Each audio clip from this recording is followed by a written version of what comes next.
Kalau kita bicara tentang prajurit paling ikonik dalam sejarah, nama samurai pasti ada di urutan paling atas.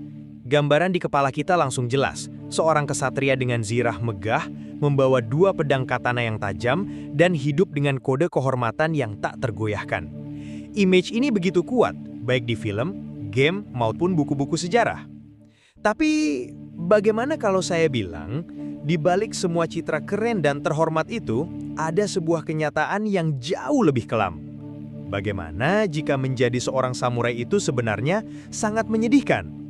Dari saat mereka lahir hingga ajal menjemput, kehidupan mereka dipenuhi oleh penderitaan fisik dan tekanan mental yang luar biasa. Di video ini, kita tidak akan membahas soal legenda atau kisah heroik mereka. Kita justru akan membongkar sisi gelap kehidupan seorang samurai yang jarang sekali diceritakan berdasarkan catatan dan fakta sejarah yang ada.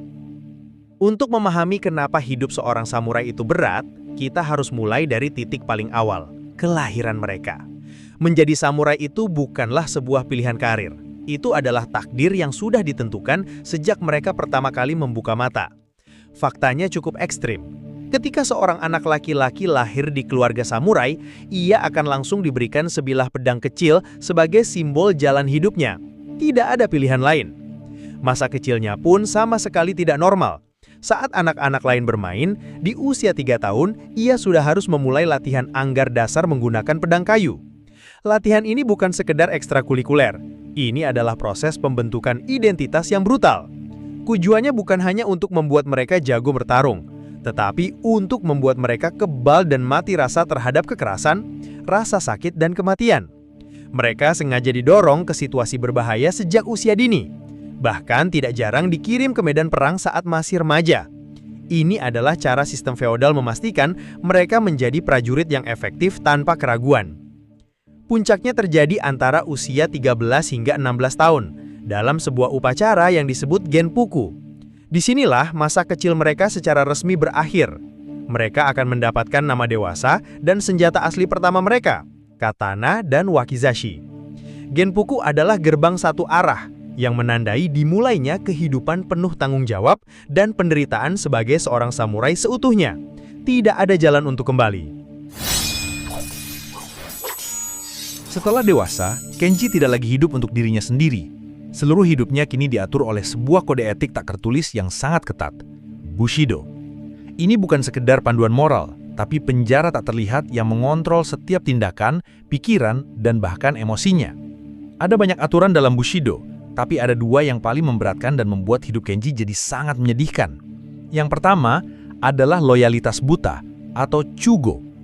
Kenji diajarkan bahwa kesetiaannya pada tuannya, sang daimyo, adalah segalanya. Lebih penting dari nyawanya sendiri, lebih penting dari keluarganya, bahkan lebih penting dari kebenaran itu sendiri. Jika tuannya memerintahkan Kenji untuk melakukan sesuatu yang salah atau mengorbankan keluarganya, ia harus menurut tanpa bertanya. Bayangkan tekanan batin yang harus ia pikul setiap hari. Yang kedua, dan ini yang paling ekstrim, adalah konsep kehormatan di atas nyawa. Bagi Kenji, gagal dalam tugas, mempermalukan nama baik tuannya, atau bahkan sekedar ditangkap hidup-hidup oleh musuh, semuanya dianggap sebagai aib yang tak terampuni. Dan satu-satunya cara untuk menghapus aib itu adalah melalui seppuku, ritual bunuh diri dengan cara menusuk perutnya sendiri.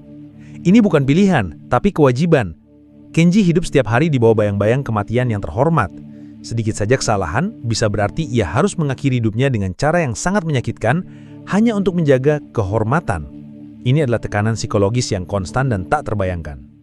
Paradoks terbesar dalam hidup Kenji dan para samurai lainnya justru datang di era damai Tokugawa Shogunate. Harusnya zaman damai itu membawa kebahagiaan kan? Tapi buat mereka, zaman damai adalah awal dari neraka yang berbeda. Pertama, krisis ekonomi.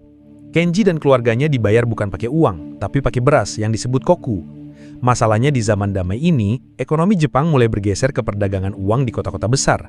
Akibatnya, kelas pedagang yang tadinya dianggap rendah, justru jadi jauh lebih kaya daripada para samurai. Bayangin aja posisi Kenji. Secara status sosial, dia adalah kasta tertinggi yang sangat dihormati. Semua orang harus menunduk padanya. Tapi di saat yang bersamaan, dompetnya kosong melompong.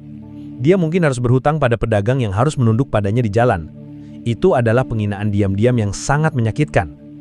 Kedua, krisis identitas. Kenji dilatih seumur hidupnya untuk menjadi mesin perang yang mematikan. Tapi sekarang tidak ada lagi perang. Lalu apa yang harus dia lakukan? Banyak samurai seperti Kenji yang terpaksa beralih profesi. Dari prajurit sangar, mereka berubah menjadi birokrat, pengurus administrasi, atau bahkan PNS yang tugasnya menghitung pajak. Seluruh esensi jalan prajurit yang sudah mendarah daging di dalam dirinya, kini tidak ada artinya lagi. Stres dan frustrasinya pasti bukan main. Kedamaian yang seharusnya menjadi berkah, justru mencabut tujuan hidup mereka.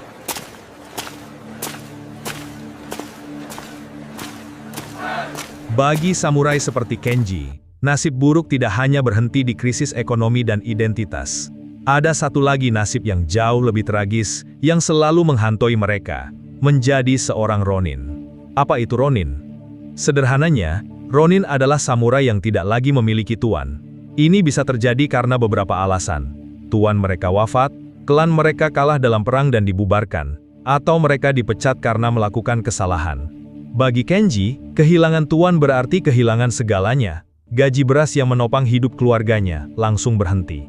Status sosialnya sebagai samurai yang dihormati langsung anjlok. Pedang katana yang tadinya menjadi simbol kebanggaan, kini hanya menjadi pengingat akan masa lalu yang hilang. Di mata masyarakat, seorang Ronin seringkali dipandang rendah, dianggap sebagai gelandangan atau pembuat onar. Untuk bertahan hidup, Kenji yang kini menjadi Ronin, hanya punya sedikit pilihan, dan semuanya jauh dari kata mulia.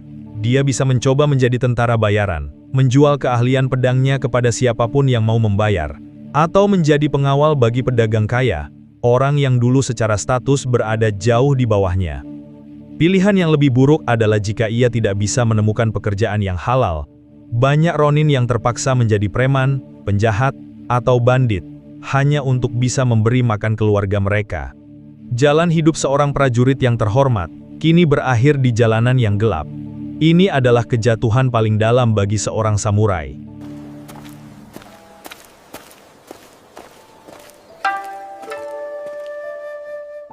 Lalu bagaimana dengan masa tua Kenji, seandainya ia berhasil bertahan hidup tanpa menjadi Ronin, dan tetap mengabdi pada tuannya? Apakah ada masa pensiun yang damai menantinya? Jawabannya, tidak. Konsep pensiun seperti yang kita kenal sekarang, di mana seseorang berhenti bekerja dan menikmati tunjangan hari tua, praktis tidak ada untuk samurai. Seorang samurai seperti Kenji, terikat oleh pengabdian seumur hidup. Dia dilahirkan sebagai samurai, dan dia diharapkan mati sebagai samurai. Selama ia masih bisa berdiri dan memegang pedang, atau setidaknya masih berguna sebagai penasehat atau administrator di istana, dia harus terus mengabdi.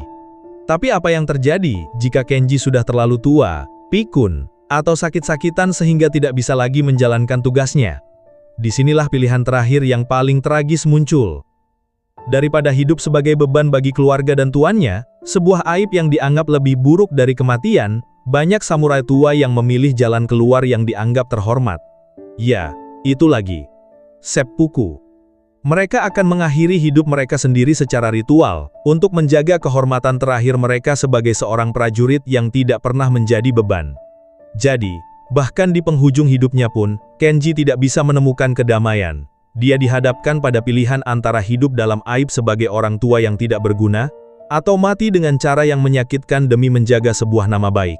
Sebuah akhir yang sangat menyedihkan, untuk sebuah kehidupan yang sudah penuh penderitaan.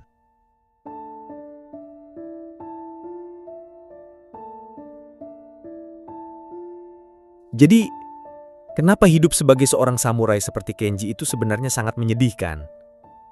Karena seluruh sistem yang membentuk mereka dirancang hanya untuk satu tujuan, perang tanpa henti.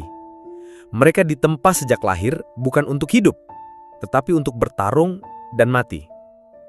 Kisah Kenji adalah cermin dari jutaan samurai lain yang namanya tidak tercatat dalam sejarah. Kisah tentang bagaimana sebuah kelas prajurit yang gagah berani pada akhirnya dihancurkan bukan oleh musuh di medan perang, melainkan oleh kekakuan sistem mereka sendiri di dunia yang terus berubah. Kedamaianlah yang terbukti menjadi musuh terbesar mereka, melumpuhkan tujuan hidup mereka, dan membuat mereka usang jauh sebelum pedang mereka benar-benar dicabut oleh zaman modern.